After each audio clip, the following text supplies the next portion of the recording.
नमस्कार दोस्तों, राधे राधे। प्रेम से बोलिए बृहस्पति देव की जय। आज हम बृहस्पतिवार की व्रत कथा सुनेंगे। बृहस्पतिवार का कथा सुनने से विष्णु भगवान हमारी सभी दुखों को हरते हैं और जिसके मन में जैसी मनोकामनाएं होती हैं उसे अवश्य पूर्ण करते हैं। अब कथा शुरू करते हैं। भारतवर्ष में एक प्रतापी और दानी राजा राज्य करता था। वह नित्य गरीबों और ब्राह्मणों की सहायता किया करता था। यह बात उसकी रानी को अच्छी नहीं लगती थी।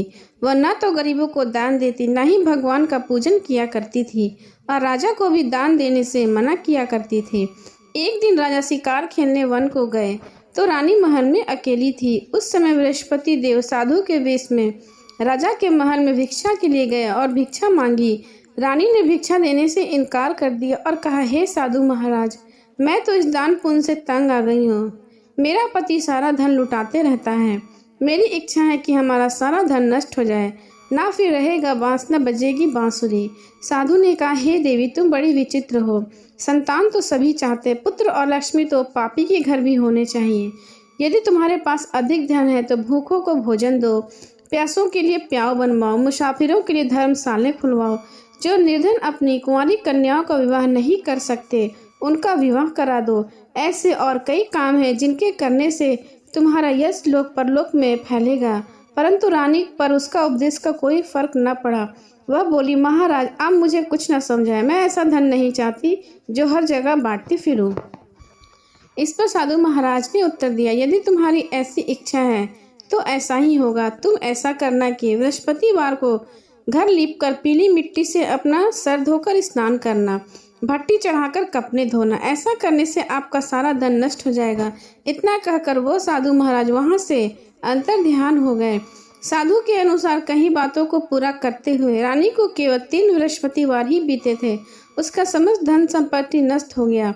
भोजन के लिए राजा का परिवार तरसने लगा। एक दिन राजा रानी से बोला, हे रानी, तुम यहीं रहो, मैं दूसरे देश को जाता हूँ, क्योंकि यहाँ पर लोग मुझे जानते हैं, इसलिए मैं कोई छोटा कार्य नहीं कर सकता। ऐसा कहकर राजा परदेश चला गया। वहाँ जंगल से लकड़ी काट कर लाता और शहर में बेचता। इस तरह वह अपना जीवन व्यतीत करने लगा। इधर राजा के परदेश जाते ही रानी और दासी दुखी रहने लगी। एक बार जब रानी और दासी को 7 दिन तक भोजन नहीं मिला तो रानी अपनी दासी से कहने लगी, हे दासी, पास ही नगर में मेरी बहन रहती है, वह बड़ी धनवान है, तू उसके पास जा और कुछ ले आ ताकि थोड़ा गुजर बसर हो जाए। दासी रानी की बहन के घर गई। उस दिन गुरुवार था और रानी की बहन उस समय बृहस्पतिवार व्रत की कथा सुन रही थी। दासी की रानी की बहन को अपनी रानी का संदेश दिया, लेकिन रानी की बड़ी बहन ने कोई उत्तर नहीं दिया। जब दासी को रानी की बहन से कोई उत्तर नहीं मिला तो वह बहुत दुखी हुई और क्रोध भी आया और वहां से चली गई। दासी ने वापस आकर रानी को सारी बात बताई। सुनकर रानी ने अपने भाग्य को कोसा। उधर रानी की बहन ने सोचा कि मेरी बहन की दासी आई थी, परंतु मैं उससे कुछ न बोली, इससे वह बहुत दुखी हुई होगी।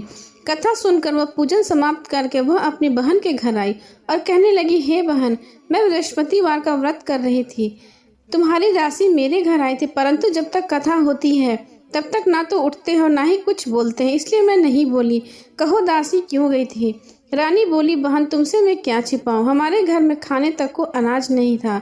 ऐसा कहते कहते रानी की आंखें भर गई। उसने दासी समेत पिछले 7 दिनों के भूखे रहने की बात अपनी बहन को बताया।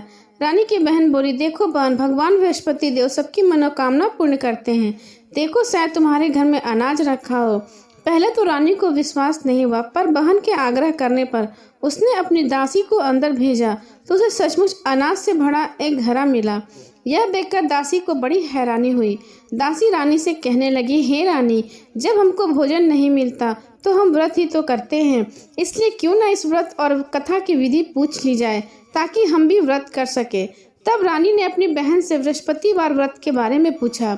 उसकी बहन ने बताया, बृहस्पतिवार के व्रत के दिन चने की दाल और मुनक्का से विष्णु भगवान का केले की जड़ में पूजन करें तथा दीपक जलाएं, व्रत कथा सुने और पीला भोजन ही करें, इससे बृहस्पति देव प्रसन्न होते हैं। व्रत और पूजन विधि बताकर रानी की बहन अपने घर को लौट आई। 7 दिन के बाद जब गुरु आ रहा है तो रानी और दासी ने व्रत रखा। घुड़साल में जाकर चना और गुड़ ले आई। फिर उसने केले की जड़ तथा विष्णु भगवान का पूजन किया अब पीला भोजन कहाँ से आए? इस बात को लेकर दोनों बहुत दुखी हुई। चूंकि उन्होंने व्रत कर रखा था इसलिए बृहस्पति देव उनसे बहुत प्रसन्न थे।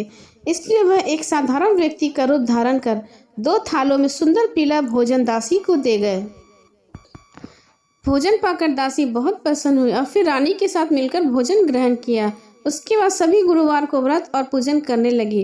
बृहस्पति भगवान की कृपा से उनके पास फिर से धन संपत्ति आ गई, परंतु रानी फिर से पहले की तरह आलस्य करने लगी।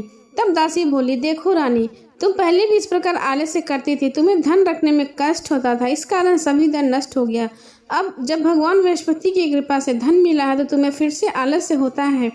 रानी को समझाते हुए दासी कहती है, बड़ी मुसीबतों के बाद हमने धन पाया है, इसलिए हमें दान पुण्य करना चाहिए, भूखे मनुष्य को भोजन कराना चाहिए और धन को शुभ कार्यों में खर्च करना चाहिए, जिससे तुम्हारे कुल का यश बढ़ेगा, स्वर्ग की प्राप्ति होगी और पितृ प्रसन्न होंगे। दासी की बात मानकर रानी अपना धन शुभ कार्यों में खर्च करने लगी, जिससे पूरे नगर में उसका यश फैलने लगा। एक दिन राजा दुखी होकर जंगल में एक पेड़ के नीचे आसन जमाकर बैठा था। वह अपनी दशा को याद करके व्याकुल होने लगा। बृहस्पतिवार का दिन था। एकाएक उन्हें देखकर निर्जन वन में एक साधु प्रकट हुए। वह साधु वेश में स्वयं बृहस्पति देवता थे। लकड़हारे के सामने आकर बोले, हे लकड़हारे, तुम सुनसान जंगल में किस चिंता में बैठा है? लकड़हारे ने दोनों हाथ जोड़कर प्रणाम किया और उत्तर दिया, महात्मा जी, आप सब जो कुछ जानते, मैं आपसे क्या कहूँ। यह कहकर वो रोने लगा और साधु को अपनी आत्मकथा सुनाई। महात्मा जी ने कहा, तुम्हारी स्त्री ने भगवान बृहस्पति देव के दिन का बृहस्पति भगवान का अनादर किया था, जिसके कारण रुष्ट होकर उन्होंने तुम्हारी यह दशा कर दी। अब तुम चिंता न करो, दूर मेरे कहने पर चलो, तुम्हारे सारे कष्ट दूर हो जाएंगे और भगवान पहले से भी अधिक धन संपत्ति तुम्हें देंगे। तुम बृहस्पतिवार के दिन कथा किया करो, 2 पैसे के चने मुनक्का लाकर उसका प्रसाद बनाओ और शुद्ध जल से लोटे में शक्कर मिलाकर अमृत तैयार करो। कथा के पश्चात अपने पूरे परिवार और सुनने वालों प्रेमियों में अमृत व प्रसाद बांटकर तुम खुद भी ग्रहण करो। ऐसा करने से भगवान तुम्हारी सभी मनोकामनाएं पूर्ण करेंगे। साधु के ऐसे वचन सुनकर लकड़हारा बोला, हे प्रभु, मुझे लकड़ी बेचकर इतना भी नहीं मिलता जिससे मैं भोजन के उपरांत कुछ बचा सकूं। मेरी रात्रि में अपनी स्त्री को व्याकुल देखा है, मेरे पास कुछ भी नहीं जिससे मैं उसकी खबर मंगा सकूं। साधु ने कहा, हे लकड़हारे, तुम किसी बात की चिंता मत करो, बृहस्पति देव तुम्हारी सभी मनोकामनाएं पूरी करेंगे। बृहस्पतिवार के दिन तुम रोजाना लकड़ियां लेकर शहर को जाओ, तुमको रोज से दुगना धन प्राप्त होगा। जैसे तुम भली भांति भोजन कर लोगे तथा बृहस्पति देव की पूजा का सामान भी आ जाएगा। इतना कहकर साधु वहां से अंतर ध्यान हो गए। धीरे धीरे समय व्यतीत होने लगा। फिर वही बृहस्पतिवार का दिन आया। लकड़हारा जंगल से लकड़ी काटकर किसी शहर में बेचने गया। उसे उस दिन से दुगना पैसा मिला। राजा ने चना गुड़ आदि लाकर गुरुवार का व्रत किया। उस दिन से उसके सभी क्लेश दूर हुए। परंतु जब दोबारा गुरुवार आया तो बृहस्पतिवार का व्रत करना वह भूल गया। इस कारण बृहस्पति भगवान नाराज हो गए। उस दिन उस राजा के नगर ने विशाल योग का आयोजन किया तथा शहर में घोषणा करा दी कि कोई भी मनुष्य अपने घर में भोजन न बनावे, न आग जलावे, समस्त जनता मेरे यहाँ भोजन करने आवे। इस आज्ञा को जो नहीं मानेगा उसे फांसी की सजा दी जाएगी। इस तरह की घोषणा संपूर्ण नगर में करवा दी गई। राजा की आज्ञा अनुसार शहर के सभी लोग भोजन करने गए, लेकिन लकड़हारा कुछ देरी से पहुंचा, इसलिए राजा उसको अपने साथ घर लिवा गए और ले जाकर भोजन करा रहे थे। तभी रानी की दृष्टि उस खूंटी पर पड़ी जिस पर उसका हार लटका हुआ था। वह वहां पर दिखाई नहीं दिया। रानी ने निश्चय किया कि मेरा हार इस मनुष्य ने चुरा लिया है। उसी समय सिपाहियों को बुलाकर उसको कारागार में डलवा दिया। जब लकड़हारा कारागार में पड़ गया और बहुत दुखी होकर विचार करने लगा कि ना जाने कौन से पूर्व जन्म के कर्म से मुझे यह दुख प्राप्त हुआ है, और उसी साधु को याद करने लगा जो जंगल में मिला था। उसी समय तत्काल बृहस्पति देव साधु के रूप में प्रकट हुए और उसकी दशा को देखकर कहने लगे, अरे मूर्ख, तूने बृहस्पति देव की कथा नहीं करी, इसी कारण तुझे दुख प्राप्त हुआ है। अब चिंता मत कर, बृहस्पतिवार के दिन कारागार के दरवाजे पर 4 पैसे मिलेंगे, उनसे तो बृहस्पति देव की पूजा करना, तेरे सभी कष्ट दूर हो जाएंगे। बृहस्पतिवार के दिन उसे 4 पैसे मिले। लकड़हारे ने कथा की। उसी रात्रि को बृहस्पति देव ने उस नगर के राजा को स्वप्न में कहा, हे राजा, तुमने जिस आदमी को कारागार में बंद किया है वह निर्दोष है, वह राजा है, उसे छोड़ देना। रानी का हार उसी खूंटी पर लटका है। अगर तू ऐसा नहीं करेगा तो मैं तेरे राज्य को नष्ट कर दूंगा। इस तरह रात्रि में स्वप्न को देखकर राजा प्रातःकाल उठा और खूंटी पर हार देकर लकड़हारे को बुलाकर क्षमा मांगी। तथा लकड़हारे को योग सुंदर वस्त्र आभूषण देकर विदा किया। बृहस्पति देव की आज्ञा अनुसार लकड़हारा अपने नगर को चल दिया। राजा जब अपने नगर के निकट पहुंचा तो उसे बड़ा आश्चर्य हुआ। नगर में पहले से अधिक बाग, तालाब, कुएं तथा बहुत सी धर्मशालाएं, मंदिर आदि बने थे। राजा ने पूछा कि यह किसका बाग और धर्मशाला? तब नगर के सब लोग कहने लगे रानी और बांदी के हैं। तो राजा को बहुत आश्चर्य हुआ और गुस्सा भी आया। जब रानी ने यह खबर सुनी कि राजा आ रहे हैं तो उन्होंने बांदी से कहा, हे दासी, देख राजा हमको कितनी बुरी हालत में छोड़ गए थे। हमारी ऐसी हालत देखकर वो लौट न जाए, इसलिए तू दरवाजे पर खड़ी हो जा। आज्ञा के अनुसार दासी दरवाजे पर खड़ी हो गई। राजा आए तो उन्हें अपने साथ लिवा लाए। तब राजा ने क्रोध कर अपनी रानी से पूछा है कि यह धन तुम्हें कैसे प्राप्त हुआ? तब उन्होंने कहा कि हमें यह सब धन बृहस्पति देव की कृपा से प्राप्त हुआ है। राजा ने निश्चय किया कि 7 रोज बाद तो सभी बृहस्पति देव का पूजन करते हैं, परंतु मैं प्रतिदिन दिन में 3 बार कहानी तथा रोज व्रत किया करूंगा। अब हर समय राजा के दुपट्टे में चने की दाल बंधी रहती तथा दिन में 3 बार वो कहानी कहता। एक रोज राजा ने विचार किया, चलो अपनी बहन के यहाँ हो आवे। इस तरह निश्चय कर राजा घोड़े पर सवार हो अपनी बहन के यहाँ चलने लगा। मार्ग में उसने देखा कि कुछ आदमी एक मुर्दे को लेकर जा रहे हैं। उन्हें रोककर राजा कहने लगा, अरे भाइयों, मेरी बृहस्पति देव की कथा सुन लो। वह बोले, लो, हमारा तो आदमी मर गया, इसे अपनी कथा की पड़ी है। परंतु कुछ लोग बोले, अच्छा कहो, हम तुम्हारी कथा भी सुनेंगे। राजा ने दाल निकाली और जब कथा आधी हुई तो मुर्दा हिलने लगा, और जब कथा समाप्त हुई तो राम राम कहकर वह मनुष्य उठकर बैठ गया। आगे मार्ग में उसे किसान खेत में हल चलाता मिला। राजा ने उसे देखा और उससे बोला, अरे भाई, तुम मेरी बृहस्पतिवार की कथा सुन लो।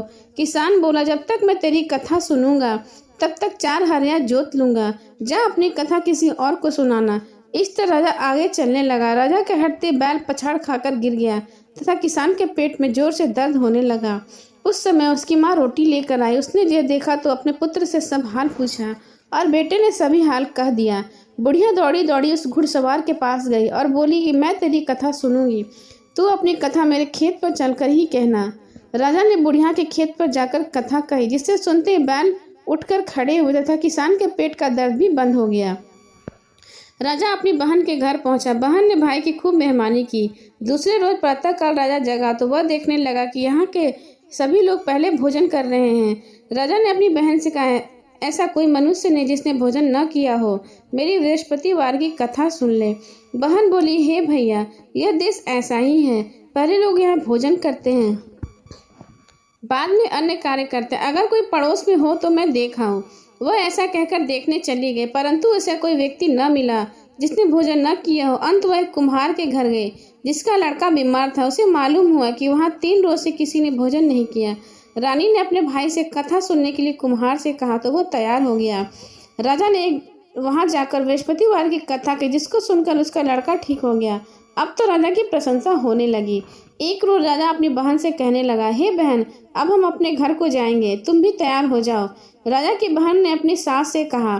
सास ने कहा, हाँ चली जा, परंतु अपने लड़कों को मत ले जाना, क्योंकि तेरे भाई को कोई औलाद नहीं है।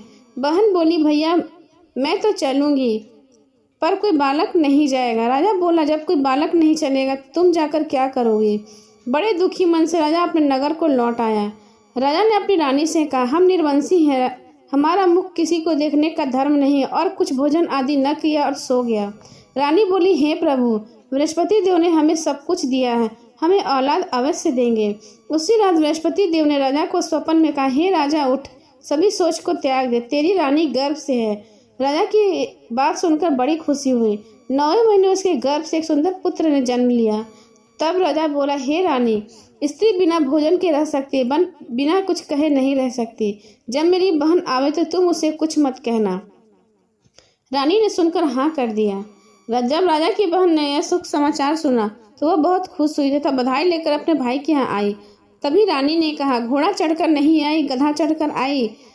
राजा की बहन बोली, भाभी मैं इस प्रकार न कहती तो तुम्हें औलाद कैसे मिलती? बृहस्पतिवार देव ऐसे ही हैं, जिससे जिसके मन में जो कामनाएं होती हैं वो सभी को पूर्ण करते हैं।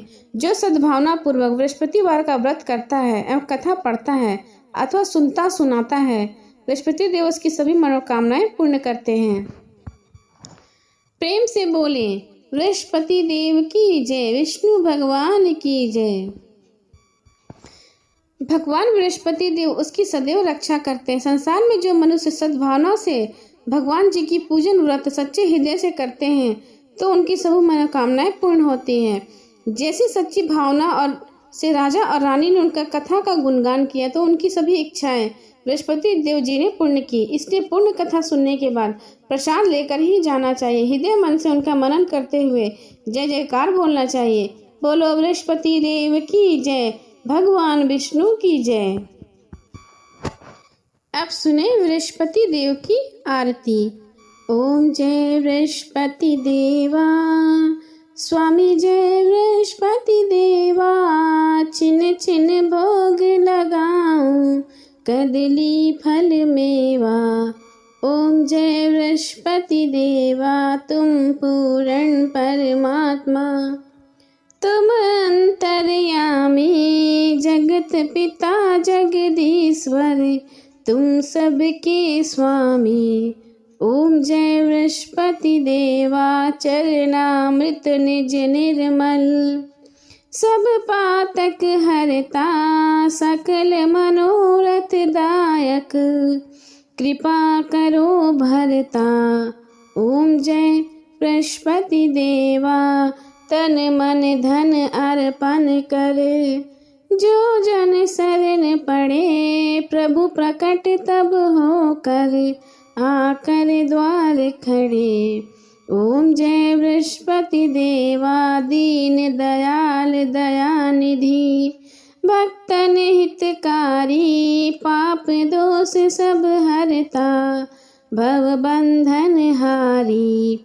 ओम जय बृहस्पति देवा, सकल मनोरथ दायक, सब संशय हारो, विषय विकार मिटाओ, संतन सुखकारी।